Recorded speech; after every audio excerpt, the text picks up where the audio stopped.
Alors nous parlerons tout à l'heure, monsieur l'administrateur, de la programmation éventuelle. Georges, je vous propose maintenant que nous voyions le deuxième reportage que vous aviez préparé. Oui, parce qu'on dit toujours poussière, poussière, la comédie française. En réalité, il y a beaucoup de choses très modernes et nous allons voir, à commencer par le rideau qui a à peine 1 an et qui est un rideau de Olivier Debray, qui est un peintre contemporain et un peintre d'avant-garde.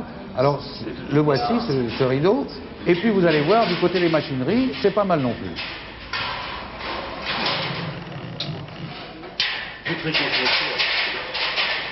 On a des curseurs qui nous permettent de monter et descendre nos décors. On peut faire 36 manœuvres à la fois, un décor monte, l'autre descend. Il suffit de programmer. On programme tout ce que nous avons à faire.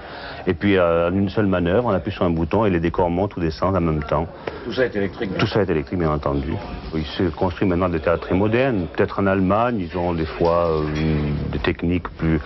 Mais on n'est pas en retard, on est loin d'être en retard. Hein. Et on refait entièrement la cabine son. On l'a complètement vidée, on a racheté tout un matériel, ce qui nous coûte très cher.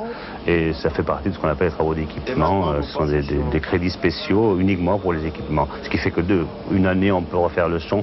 Peut-être l'année prochaine ou dans 2 ans, on va demander au ministère de nous redébloquer des crédits spéciaux pour refaire la cabine d'écrit qui, elle aussi, commence à être un peu dépassée.